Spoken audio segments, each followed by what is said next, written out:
Video, estamos viendo video. ¿Esta cámara está bien? Sí. 5, 4, 3, 2. Muy buenas tardes.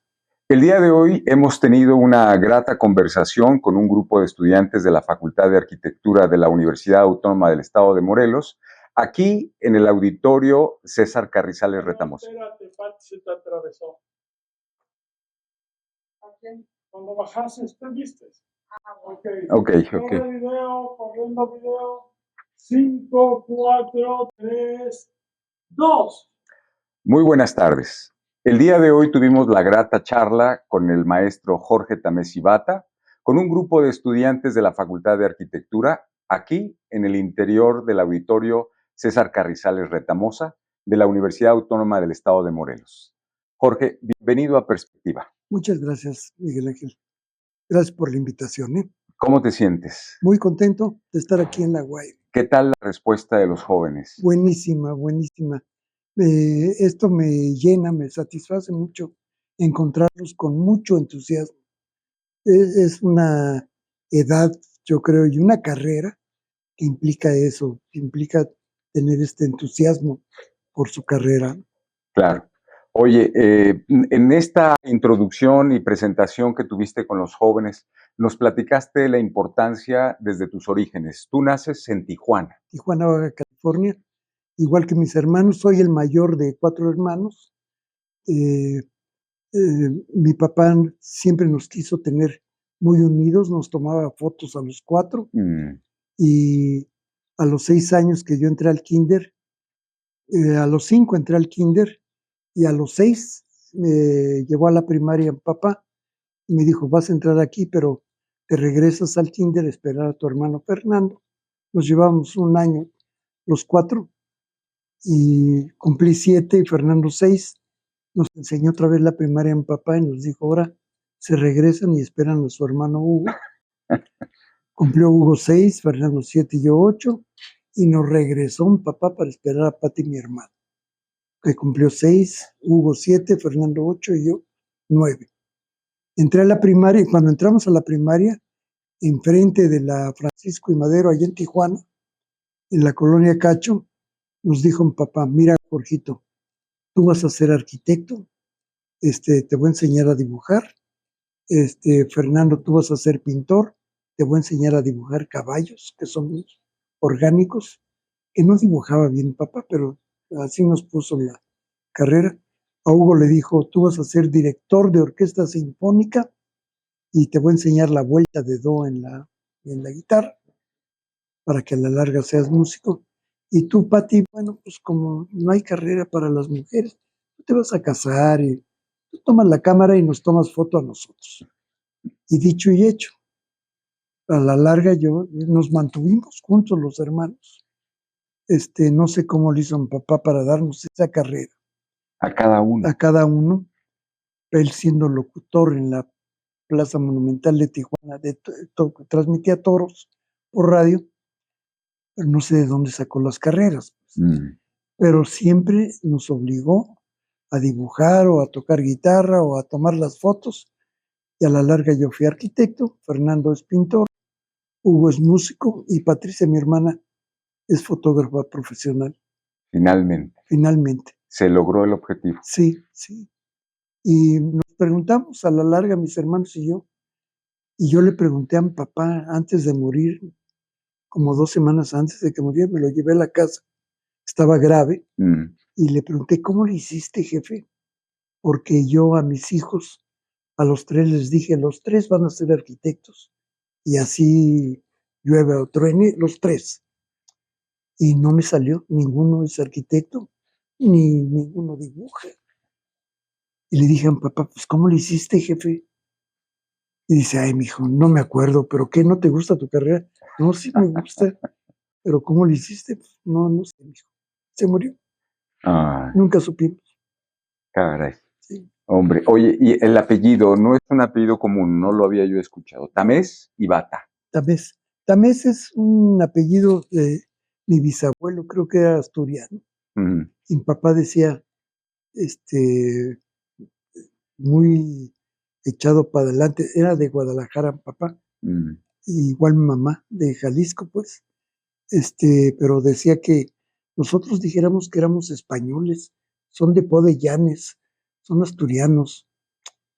Y decíamos nosotros, y cásense con una española porque cocina riquísimo. Ninguno le hizo caso a mi papá y el tamés no nos importaba, pues si era español o no, como muchos apellidos. Y yo le preguntaba a mi mamá, ¿y bata? Dice, pues mira, es entre italiano, lo que yo sé, y ucraniano. Y le dije, ¿pero cómo?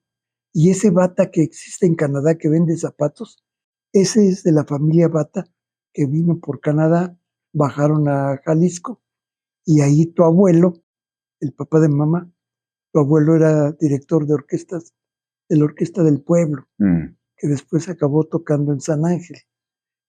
Esa es la historia. Okay. Y la y Bata, lo puso un juez que porque sonaba más elegante. Que al final, cuando me recibo, me dicen en la universidad, oiga, usted en su acta de nacimiento es Jorge Tamés y Bata. ¿Y qué? Le dije, pues si usted se pone en su credencial Jorge Tamés Bata. Entonces tuve que hacer un juicio de identidad para decir que soy la misma persona por la Y. Claro. Y dije, déjale la Y. Interesante. Oye, ¿y tu papá se preocupó porque cada uno tuviera una actividad cercana al arte? Sí. Pintura, dibujo, Música, fotografía. Sí. Y desde pequeño dibujabas. Sí. ¿Qué te gustaba dibujar? En la primaria mapas, muchos mapas, y mi papá me enseñó con Prismacolor y algodón a difuminar colores, y era muy hábil para la primaria, y además, no sé si era muy hábil, pero yo ya tenía 9 años en primer año, y fui jefe de grupo hasta tercer año de preparatoria, porque era el más grande.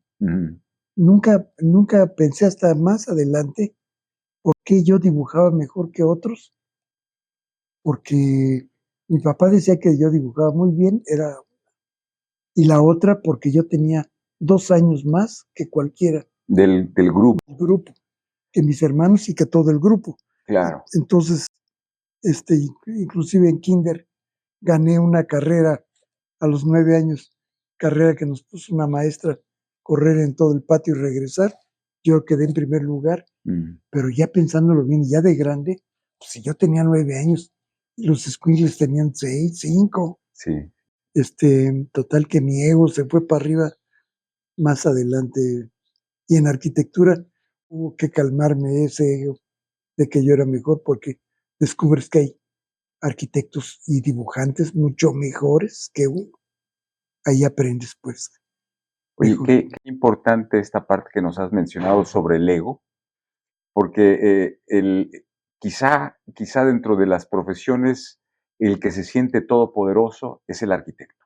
Así es. ¿No?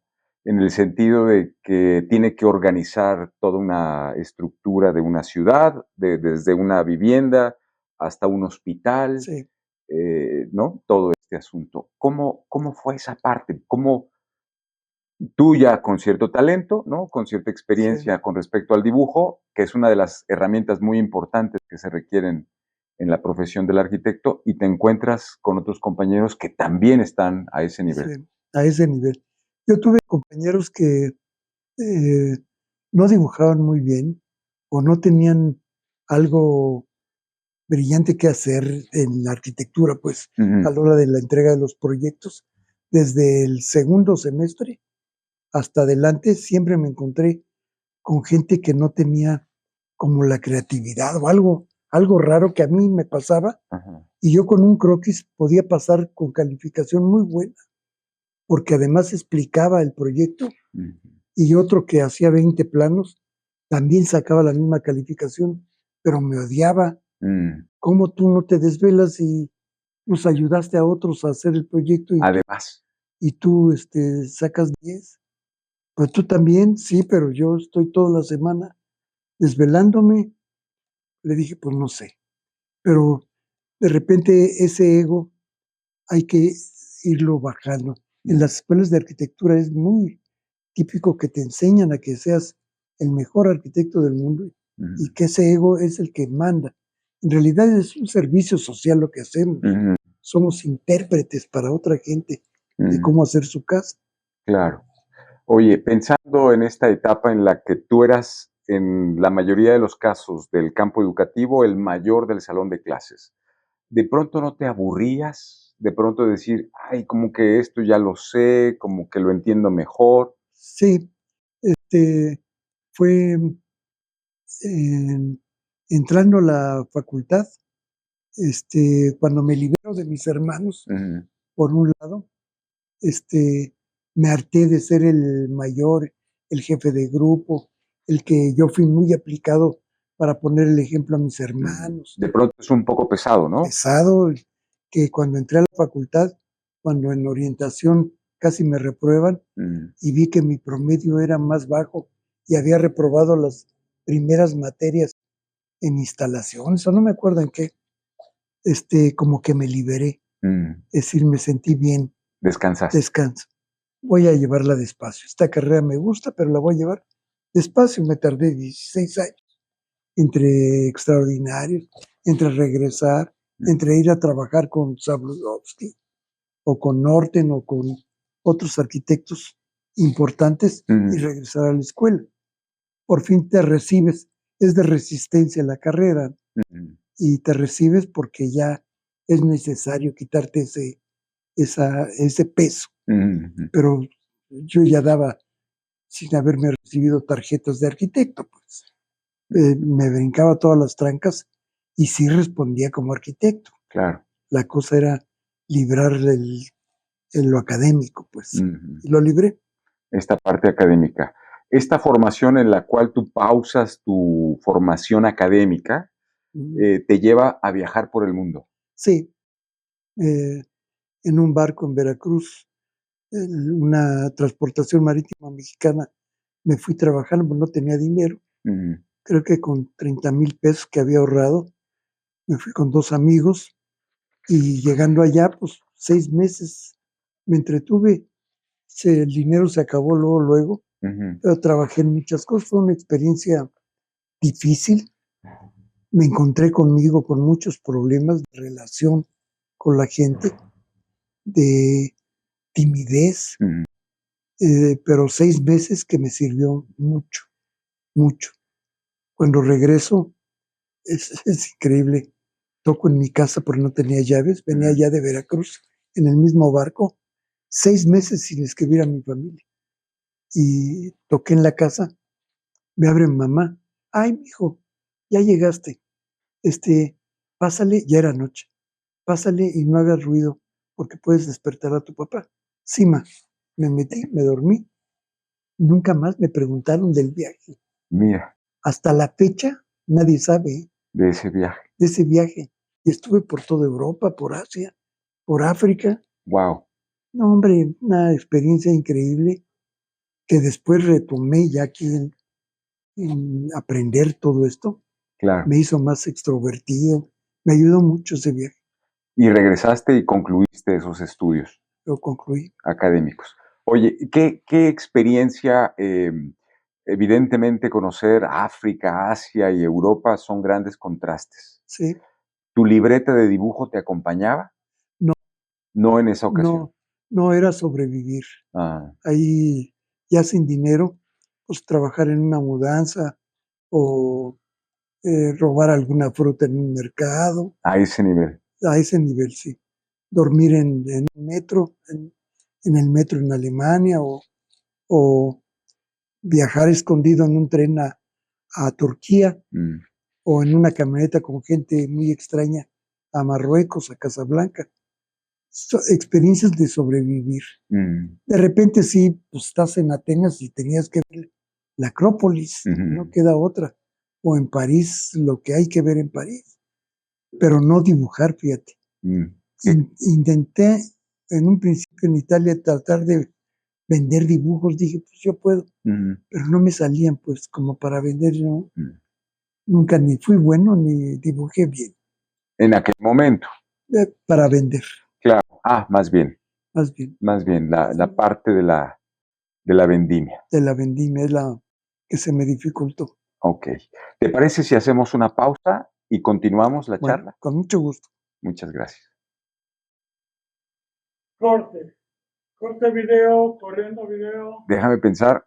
Esta es la última etapa. Despedimos el programa, continuamos. Venga. ¿Cómo te sientes? Bien. ¿Va bien? Sí. ¿Te gusta? Sí. ¿Qué quieres hablar? Lo que tú quieras. Tú dime. ¿Qué te gustaría puntualizar? Es para despedirnos. Con esto nos va a ver todo el mundo. La estancia en la facultad como director. La época de la... Ok, diste...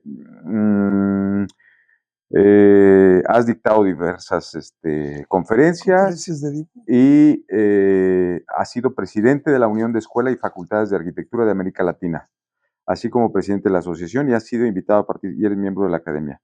¿En dónde está? Así, durante 2 periodos, del año 2005 a 2013, fuiste director. Entonces, ¿cómo lo enlazamos? ¿Cómo te gustaría? ¿Terminas, concluyes la carrera, te titulas? La carrera, presento un examen de oposición para dar clases de diseño. Ajá. Y empiezo a dar clases de dibujo aparte, sin ser académicamente con una calificación. Yo juntaba grupos y les enseñaba la importancia del dibujo a mano. Ok. Desde entonces. Ok, venga. Ok, corriendo. 5, 4, 3, 2. Continuamos esta tarde charlando aquí en Perspectiva con el maravilloso maestro Jorge Tamés. Jorge, antes de ir al corte, nos estabas contando estas peripecias de un viaje, el periplo de tu experiencia en Europa. Finalmente concluye, llegas, tocas la puerta de casa, mamá te abre como toda madre amorosa, pero pareciera como que no hubiera sido de viaje. 6 meses no supieron de mí, pero nadie me preguntó que dónde andaba. Y dije, bueno, pues me dedico a la carrera, pues ya no quedó otra. O sea, regresaste a concluir también la carrera. La carrera, pero entre cada materias que pasaba, también me iba a trabajar. Necesitaba la experiencia y además de vivir con mi propio dinero. Claro. Ya estaba casado, me casé, tuve 2 hijos y entonces tenía la necesidad de trabajar, pero al mismo tiempo ir acabando la carrera. Okay. Poco a poco, hasta que la acabo y acabado empiezo a estudiar la maestría, pero me interesa el grupo académico y pido un concurso para una materia de diseño, que yo pudiera dar diseño. Eso fue, ya fui maestro durante 35 años, pero me interesó tanto la enseñanza que sí daba diseño desde a veces en un semestre, primer semestre, y otros semestres hasta el 8º, 9º, o tesis. Pero a paralelo enseñar el dibujo. Eso era tu tesis. Más que mi tesis, mi gusto, que no cobraba yo en la facultad por dar clases de dibujo. Es más, era un taller abierto, que hasta le puse nombre de ranchero Lucha Villa. Y me decían, ¿por qué Lucha Villa? Le dije, pues no hay peor lucha que la que se hace dibujando. Ah, mira. Pero después me interesó mucho la enseñanza, me interesó mucho, y me interesó mucho lanzarme a la dirección de la facultad. ¿Qué fue lo que te motivó a pensar en la dirección? El cambio del plan de estudios, modificarlo, mejorarlo, actualizarlo. Y fue un juego, éramos 35 contendientes. Los contendientes, porque era el final del periodo Felipe Leal, que era el director, y éramos 35. Teníamos que pasar 8 para entrevistarnos con el rector.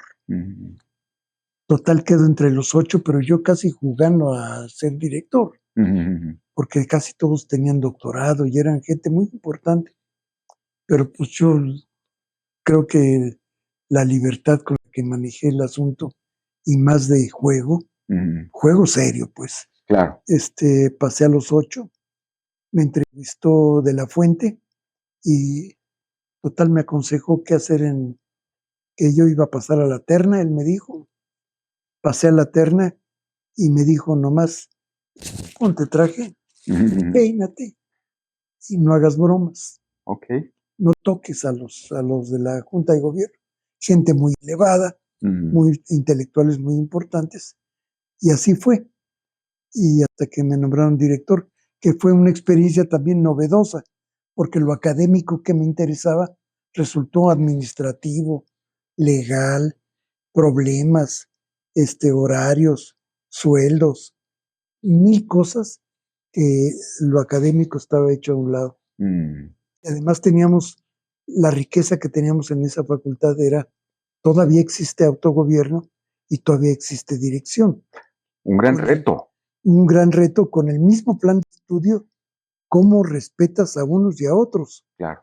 Porque los otros, mientras se dedicaban al servicio social, en serio, estos diseñaban aeropuertos y hasta una terminal de Zeppelin, así de creativos se veían.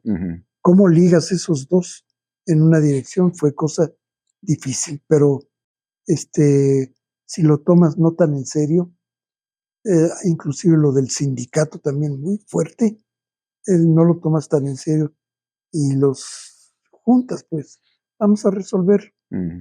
Pero se olvidó un poco el plan de estudios.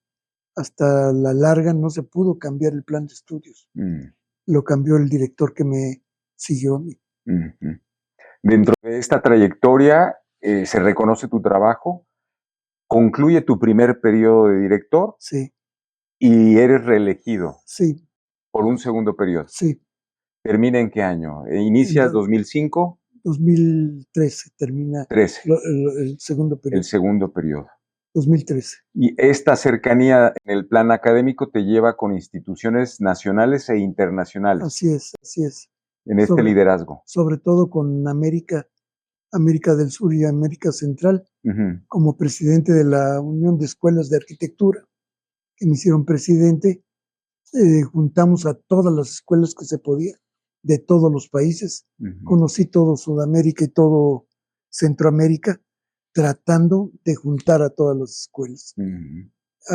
Cómo se certificaban, por ejemplo. Igual me pasó como presidente de las escuelas de arquitectura nacional de la República, juntar a todas las escuelas, invitar a escuelas que no eran muy conocidas, como la Universidad de Iztlahuaca, que resultó una patrocinadora para el libro, que hicieron todo lo posible por pertenecer a la CINEA, a la asociación. Motivamos a mucha gente para hacerlo. Ahí solamente duré 2 años, porque por algunos problemas con la gente, tesoreros de la CINEA, que querían llevarse el puesto a otro lado. La CINEA son las siglas, ¿no? De la Asociación de Instituciones de Enseñanza de la Arquitectura, en el caso específico de la República Mexicana. Sí. ¿Pero hay una CINEA latinoamericana? Sí, la Unión de Escuelas de Arquitectura de América Latina. Ah, muy bien. UDEPAL. Muy bien. Oye, y en esta cercanía que viene siendo protocolaria, que viene siendo de liderazgo, que viene siendo de coordinar pensamientos, instituciones, cruzar palabras y demás, ¿la libreta te abandonó en ese viaje? No, nunca. Inclusive llegué a comentar con los alumnos que descubrí que todos los directores tenían su libretita de dibujo. De dibujo. Y hicimos una convivencia que hasta la fecha tenemos una relación de intercambiar, pues. ¿Qué estás dibujando ahora? Así, gente de 65 a 75 años. Es decir, todavía estamos vivos dibujando. ¿Qué es lo que más te hace reflexionar ya a esta edad? Pues a lo que me dedico, ya jubilado. Claro, claro, claro. Cada mañana es un despertar con tu taza de café, sí. Un cigarrillo. Ya el cigarro ya no. Ya no. Hace año y medio lo dejé, que de repente dejar el cigarro no me daban ganas de dibujar.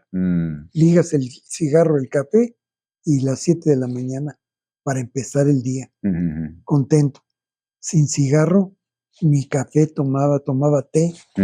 Era horrible, horrible. Fue como 3 meses de una depresión terrible. Decía yo, pues algo me falta, ¿por qué no quiero dibujar? Pues era el cigarro. Pero cuando te desprendes del cigarro ya porque te sientes bien, pues vuelves otra vez al ritmo del dibujo. Claro. El dibujo es el dibujo y no importa si tomas café, Coca-Cola o lo que sea, ¿no? O si tienes prendida la tele o si la tienes apagada. Sobre todo con música. Ahora que oí a Cue, al arquitecto Cue, yo localizo una estación en internet japonesa. ¿Sí? Tocan música clásica, pero es muy chistoso porque como allá es de noche, toda la noche tocan música clásica para gente que se desvela. Claro. Yo lo oigo en la mañana, pues. Te toca a ti la mañana. Me toca yo cosas maravillosas que oyes ahí. O alguna estación chilena de rock pesado que también me gusta mucho. En este acompañamiento, la guitarra, la flauta, el piano. No, tocamos guitarra, mis hermanos y yo. Después de que Hugo fue el músico, nos enseñó a tocar guitarra a él. Hicimos un grupo en alguna ocasión que Pati y Hugo cantaban muy bien. Y Fernando y yo tocábamos, él el bajo, yo la guitarra. Una temporada muy agradable de pasarnos fiestas, posadas, tocando. Pero de eso que no era aparecen los Beatles y dices tú, no estamos perdidos nosotros, ¿no? Claro. Ese es un grupo de a de veras, ¿no? Existe en el imaginario colectivo y sobre todo de los padres, este aparente menosprecio hacia la pintura y hacia el dibujo, ¿no? En el sentido de, ay, ¿qué vas a estudiar? No, bueno, a mí me gusta mucho el arte, me gusta dibujar. No, estudia algo serio. ¿No fue tu caso?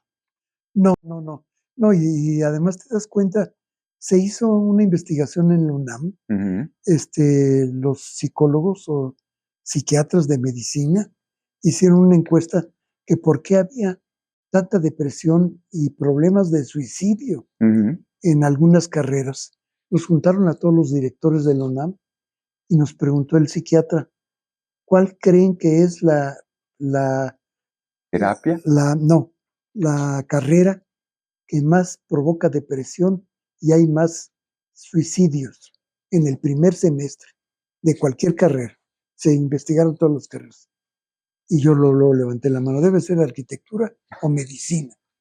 Porque encontrarte con todas las materias que llevamos, y dice el psiquiatra, no. Pues entonces, psicología, no, tampoco. Era música. Música. ¿Y sabes por qué? Explicaba el psiquiatra. Porque todos los que querían estudiar música siempre le preguntaron, su papá les preguntaba, bueno, ¿y qué quieres estudiar? Música. Dice, bueno, ¿y de qué quieres vivir? ¿Cuál es la carrera para que puedas vivir? Porque de música no vas a vivir. Entonces se deprimían nomás por el ejemplo de los padres. Claro. Que les decían, esa carrera no te va a dejar dinero. Muy bien. Oye, nos has mostrado esta tarde parte de tus dibujos, de esta libreta. Un último consejo a nuestro auditorio. Pues a todo mundo, inclusive amas de casa o cualquier gente, siempre dibujamos cuando éramos chiquitos. No parar, se reflexiona. No importa que dibujes o que no seas arquitecto o que te salgan mal. Dibuja. Es una manera de reflexionar. Te olvidas de muchas cosas y se te hace de chicle el tiempo. Einstein tenía razón y debe haber dibujado mucho. Maravilloso. Muchas gracias, Jorge. Hombre. Un placer y seguiremos charlando en otro encuentro aquí en Perspectiva. Muchas gracias a ti, Miguel. Gracias al público también. Muchas gracias. Ok, corte.